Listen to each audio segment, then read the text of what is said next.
Pagi yang biasanya tenang di kampung itu mendadak riuh oleh suara seng beradu dari gerobak dorong Pak Tarno. Tukang rongsokan keliling muncul dari tikungan sambil ngoceh panjang tanpa ada jeda. Rongsok-rongsokan bu, pak bu, besi bekas, panci penyok, galon pecah. Saya ambil semua aja, jangan dibuang, kasih ke saya aja daripada mubazir di rumah loh. 5 menit kemudian.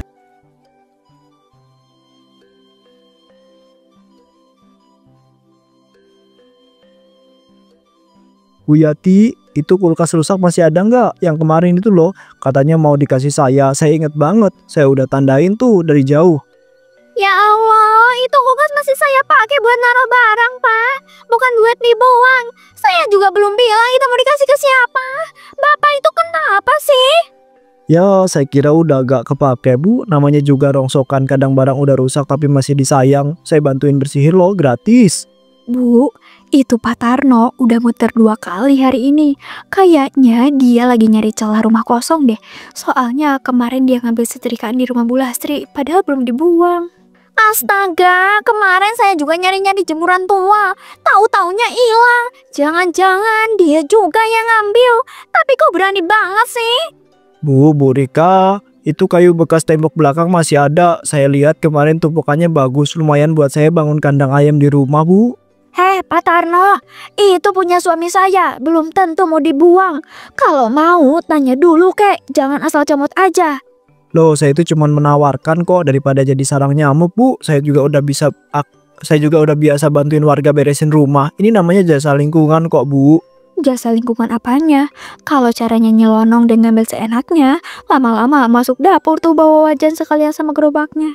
Bu Yati, saya itu masuk bentar ya, mau lihat-lihat, siapa tahu ada barang yang kelewatan. Sekalian bantuin bersihin deh, gak usah repot-repot bu. Jangan masuk sembarangan, saya belum kasih izin. Kalau sampai ada barang yang hilang, saya bakalan laporin Pak RT. Bapak jangan semena-mena gitu dong. Pak Tarno menyengir, seolah tuduhan Bu Yati hanya angin. Lalu gerobaknya tetap bergerak, pelan tapi pasti menyusuri kampung mencari kesempatan dari kelengangan.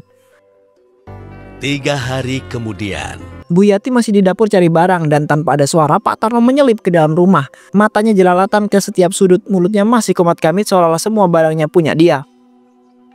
Nah itu dia panci penyok di pojok, pasti udah gak dipakai. Wah ini teko plastik bolong juga daripada numpuk. Wah rezeki anak soleh nih. Ini mah jackpot bu. Bu Yati pasti senang rumahnya jadi lapang abis saya bantuin bersihin. Pak Tarno, wah, Bapak udah di dalam rumah. Saya baru mau keluarin barang dari gudang loh. Emangnya Bapak nggak bisa nunggu? Ya bu, saya itu cuma lihat-lihat kok, niatnya bantuin. Lagian ini barang-barang udah kayak siap buang semua. Saya pikir udah boleh saya ambil. Ya nggak gitu caranya, Pak. Saya belum izin. Itu punya suami saya, masih dipakai loh. Dia teko itu buat nyiram bunga. Seenaknya banget sih. Heh, waduh, saya tuh kira udah gak kepake bu. Barang di pojok gitu emang biasanya dibuang bu. Maaf ya, saya udah kebiasaan tebak-tebakan gitu soalnya. Kalau semua tukang rongsok kayak Bapak, rumah orang bisa kosong kali ya. Lain kali nunggu di luar aja, jangan asal masuk. Baik-baik, saya salah. Tapi ya ampun bu, jangan marah gitu dong. Saya juga manusia biasa, kadang sok tahu tapi ya niatnya mah tulus. Tulus tapi serakah. Kemarin kulkas Bu Rika hilang. Tahu-tahu katanya si Bapak yang ngambil. Mau dibakar warga tuh kalau sampai beneran. Ini fitnah itu mah. Saya itu cuma ambil barang yang jelas-jelas udah gak kepake kok. Mana pernah saya itu nyolong, orang saya itu kerja halal ini. Kerja halal tapi caranya begini. Udahlah Pak, silakan keluar. Barang-barang itu gak jadi saya kasih. Mending saya sumbangin aja ke masjid. Iya ya, pelit amat. Udah saya bantuin beres-beres masih juga disangka maling. Aduh, orang sekarang emang susah diajak kerja sama deh. Pak Tarno keluar dari rumah dengan muka masam dan gerobak lebih berat, tapi bukan karena dosa yang dia pikul.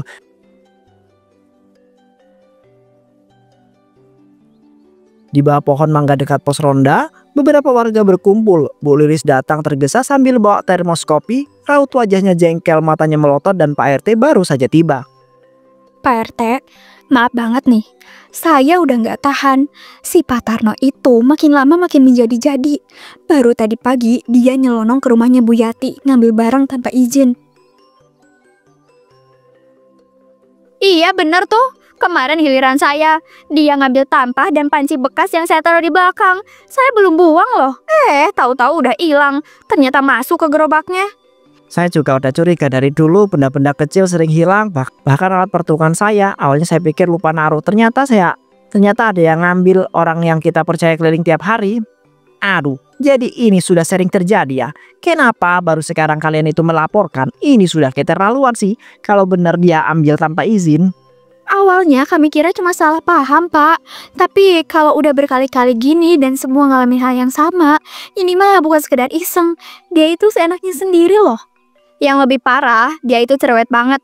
Suka nyinyir, suka bandingin orang. Dia bilang kalau orang sekarang tuh pelit-pelit. Gitu terus ngomongnya. Kalau saya ketemu dia langsung mungkin saya sudah tegur keras, tapi takutnya malah ribut. Makanya mending kita omongin baik-baik lewat Pak RT saja dulu. Saya coba panggil nanti sore ya, nanti kita obrolkan di balai warga. Kalau bisa kalian itu datang juga biar mendengar langsung penjelasannya. Siap, Pak. Saya bakalan datang. Saya juga punya bukti barang yang dia ambil saya foto waktu saya masih di belakang rumah. Dan sekarang hilang. Saya yakin dia pasti pelakunya. Saya juga mau ikut, Pak. Soalnya saya dengar-dengar dia pernah bawa kulkas bekas dari rumah kosong yang belum boleh diambil sama siapapun loh. Kalau terbukti benar, kita itu bakal kasih peringatan keras. Di kampung ini tidak ada yang boleh ambil barang orang sembarangan, sekalipun itu rongsokan. Betul, tuh Pak, biar dia sadar kerja boleh, nyari rezeki, tapi jangan sampai nginjak harga diri orang lain. Rapat warga kecil itu berakhir dengan kesepakatan yang bulat. Senja nanti, mereka akan berhadapan langsung dengan Pak Tarno. Pak Tarno mendengus pengingat omelan warga pagi tadi. Ia mencibir pelan merasa tidak bersalah. Baru juga ambil panci butut udah heboh aja satu kampung. Orang zaman sekarang nih pelit-pelit banget sih. Barang rusak disayang, udah kayak emas aja.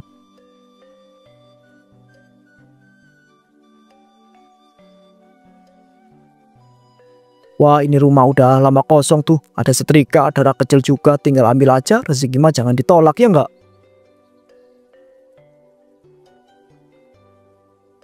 Pak Tarno, itu barang punya anak saya loh. Belum tentu mau dibuang. Jangan asal ambil aja, Pak. Emangnya Bapak kira nggak ada yang ngawasin, nah? Loh Bu, saya cuma bantuin bersihin. Lagian itu barang udah di luar. Ya saya kira udah gak dipakai. Kalau belum boleh ya saya balikin deh. Balikin? Udah dinaikin ke gerobak juga. Bapak pikir semua orang bisa dimainin, ha? Saya bakalan laporin ke Pak RT kalau begini terus caranya.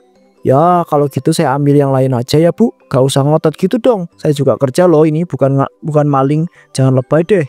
Masalahnya Bapak nggak pernah izin. So akrab tapi barang orang diangkut. Ini tuh kampung, Pak, bukan gudang bekas ambil. Halah, orang-orang di sini bawanya emosi mulu, gak ngerti yang namanya kerja keras, udah dapat bantuan aja masih ngatur. Kalau dulu aja bisa lolos, sekarang juga bisa, asal jangan sampai ke Pak RT. Lagian saya itu butuh makan juga, siapa suruh mereka itu buang-buang barang. Cari sasaran baru mungkin di rumah sebelah pasar ada jemuran rusak tuh, lumayan buat modal beli rokok. Ya hujan lagi, kayaknya emang rezeki saya hari ini masih harus dipaksa. Tapi siapa takut, Tarno gak bakal kalah sama gerimis. Langkahnya tetap mantap meski gerimis makin deras.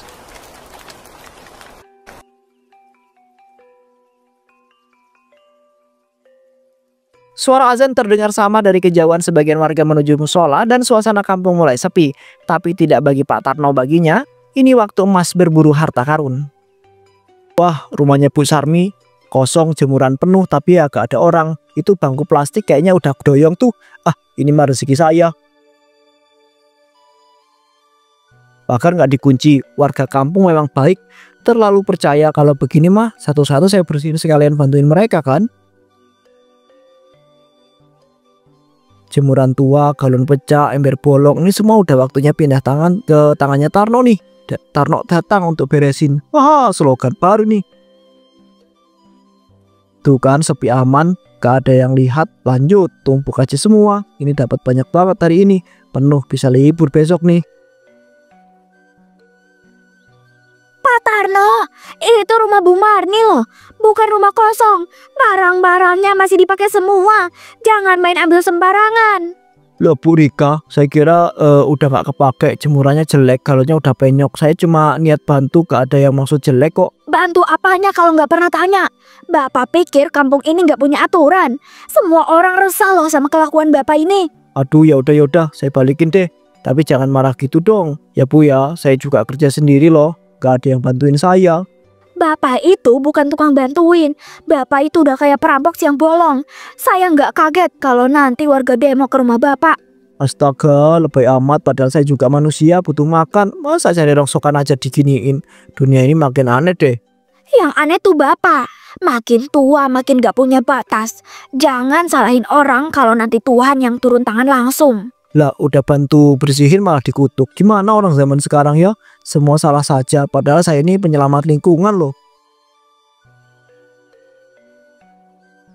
Di dalam ruangan tamu, beberapa warga duduk melingkar, membawa bukti dan juga cerita. Saya minta semuanya tenang ya. Kita berkumpul malam ini bukan buat ribut, tapi cari jalan keluar yang adil. Tapi kalau kelakuan Pak Tarno makin parah, ya kita itu tidak bisa diam. Saya udah siap kasih bukti. Ini fotonya sebelum dan sesudah galon di rumah saya hilang. Sama waktu itu saya lihat dia bawa ember bolong dari rumah Bu Marni. Suami saya masih marah banget loh Pak. Setrika kami diambil juga. Terus dia malah ngelak dan nyalahin kami semua. Ini udah gak bisa ditoleransi lagi. Saya juga udah coba tahan diri Pak RT, tapi warga lain juga mulai ngomel. Kita semua kerja keras beli barang giliran rusak. Diambil sebelum dikasih. Dia suka ngintip dari pagar, ngelirik barang-barang di halaman. Sekali dua kali saya biarin, tapi ini udah berkali-kali loh. Bawaannya kayak maling beneran. Besok pagi saya datangi langsung ya. Tapi saya itu gak mau sendirian, minimal ada 2 orang warga yang ikut lah. Biar jelas bahwa ini jelas kesepakatan bersama. Saya ikut Pak. Saya udah muak banget dengar dia ngoceh tiap lewat depan rumah saya. Barang di teras aja dikomentarin, padahal kan belum dibuang. Saya juga ikut deh, kalau bisa kita minta dia itu mengembalikan barang-barang yang belum dijual. Atau kita paksa dia itu berhenti keliling, kasih sanksi deh. Tapi hati-hati ya Pak, dia itu suka ngegas, takutnya malah ribut besar. Saya cuma nggak mau kamu ini jadi ricuh karena 1 orang. Saya mengerti, tapi kalau kita biarkan semua warga bisa kena. Hari ini ember, besok kompor, kursi, bahkan jemuran basah. Kalau dia masih punya rasa malu, pasti dia berhenti. Tapi kalau enggak, biar Tuhan yang urus. Tuhan akan urus pasti, tapi manusia tetap harus bertindak dulu. Karena kadang azab itu diawali dari keberanian warga buat bilang cukup. Warga tak sekedar jengkel, namun mereka siap sementara Pak Tarno di balik dinding rumahnya masih tertawa kecil sambil menghitung hasil panen hari ini.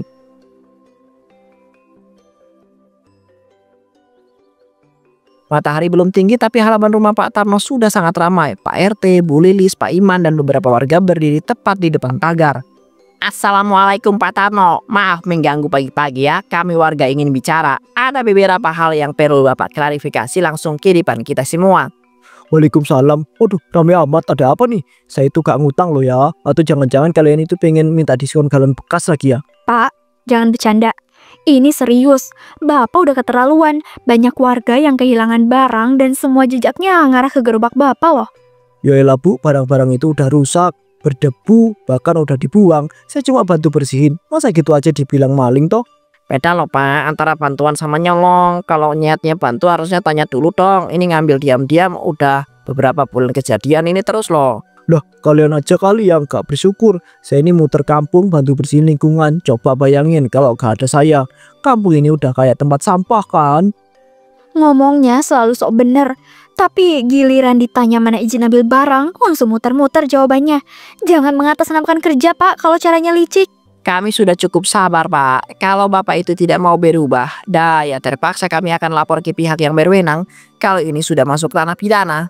Wah gila, kalian mau nyeret saya itu ke polisi apa? Cuma karena ember sama rak tua? Hati kalian itu lebih kotor daripada tempat sampah yang saya pungut. Mulut Bapak emang tajam. Tapi sekeras apapun Bapak teriak, kebenaran gak bakalan kalah. Cepat atau lambat, semua perbuatan pasti bakalan kebuka. Bapak masih punya pilihan berhenti sekarang atau tunggu sampai azab yang ngasih pelajaran. Udah, keluar dari halaman saya. Kalian pikir saya itu takut? Saya ini kuat, gak bakal roboh cuma gara-gara omongan kalian. Baik, kalau itu pilihan Bapak ya, kita tunggu saja. Tapi ingat, roda selalu berputar. Yang sekarang merasa di atas bisa jatuh kapan saja. 3 hari kemudian. Gerobak tua Pak Tarno kini meluncur pelan di kampung tetangga. Di kepalanya, ini wilayah baru yang belum tahu siapa dirinya. Kampung baru, peluang baru. Banyak rumah gak dijagain, itu ember di pojokan. Kalau tua juga warga sini kayaknya jarang keluar rumah. Ya sayang kalau dibiarin, galonnya pecah dikit doang, masih bisa dijual kiloan. Rugi kalau gak diangkut, itu namanya efisiensi. Itu siapa tuh? Astaga, Pak Tarno. Dia ngapain di kampung sini? Jangan bilang lagi-lagi dia mau ngambil barang orang.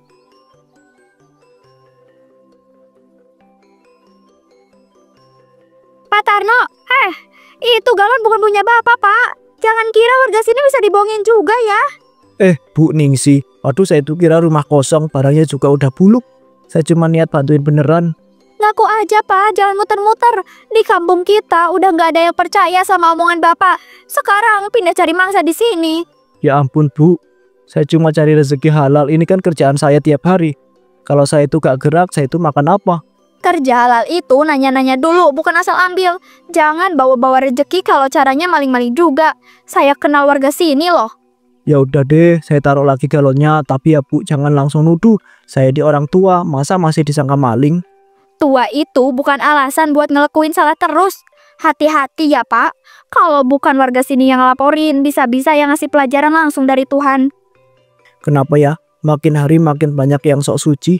Orang niat bantu malah digas. Dunia emang kebalik-balik sekarang.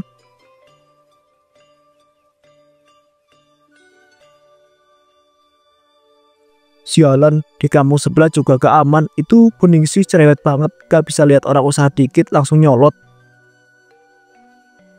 Hidup ini keras, gak semua orang punya pilihan. Orang-orang itu gak pernah ngerti, gak tahu rasanya di bawah dihina diusir. Aku jadi inget dulu waktu masih kerja jadi satpam di pabrik. Tarno, ini apa? Barang di gudang hilang. CCTV nunjuk ke pos Bapak loh. Ada saksi juga lihat Bapak keluar malam-malam bawa dus plastik. Enggak Pak, saya itu cuma bersihin gudang. Mungkin ada yang salah lihat. Lagian siapa juga yang mau ngambil barang-barang gak seberapa itu Pak. Jangan ngeles, ini bukan pertama kalinya. Bulan lalu kabel hilang. Dan selalu giliran Bapak jaga pabrik ini bukan tempat maling. Saya cuma butuh uang buat makan Pak. Gaji kecil, kebutuhan banyak. Saya gak niat jahat beneran. Saya itu cuma terpaksa. Terpaksa, semua pencuri juga ngomong gitu. Tapi kita gak butuh satpam yang tukang nyolong. Mulai hari ini Bapak itu dipecat. Semuanya gampang ngomong. Kalian punya gaji, punya rumah bagus. Saya cuma cari sisa-sisa yang gak kepake. Sisa-sisa gak kepake itu sisa-sisa bukan untuk dicuri Pak Tarno. Tapi kalau udah kebiasaan dimanapun Bapak kerja pasti bakal ngutil juga. Sejak itu kehidupanku makin jatuh. Gak ada yang mau nerima kerja, gak ada yang percaya. Jadi ya beginilah, dari gerobak ke gerobak. Ngais apa aja yang bisa dijual. Tapi apa salahku sepenuhnya? Dunia ini gak pernah adil buat orang kayak aku. Hasil muter seharian cuma segini, ya ampun. Dunia makin kejam, orang niat kerja malah disangka maling. Kalau gini terus aku tuh bisa kelaparan. Itu gerobak juga udah bunyi terus, rodanya hampir copot. Besok gak bisa dipakai lagi kalau gak disambung pakai kawat. Semua serba rusak. Gara-gara Bu Ningsi dan warga kamu, aku itu gak bisa keliling keluar lagi nih. Mau jual ke siapa coba kalau semua orang lihat aku itu kayak virus? Padahal aku itu cuma nyari rongsokan, gak lebih. Barang-barang mereka juga bukan emas. Kenapa sih orang zaman sekarang baperan banget? Tapi aku itu gak bisa diem, harus tetap cari barang, gak ada pilihan. Masih ada rumah kosong bekas tuh, Pak Didik tuh. Katanya udah lama gak ditempatin. Kalau malam gak bakal ada yang lihat deh. Aku masuk sebentar aja ngambil barang-barang di dapur atau juga gudang, pasti gak ketahuan.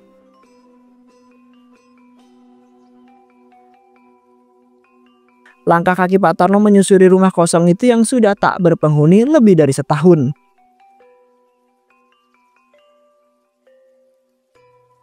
Ini rumahnya masih gelap, gak ada lampu, gak ada suara juga aman. Cuma bentar aku tuh masukkan ember panci, kabel bekas udah. Kuncinya juga copot lah, enak banget rezeki orang kepepet kayak aku. Tinggal masuk angkut, besok laku 100 ribuan deh.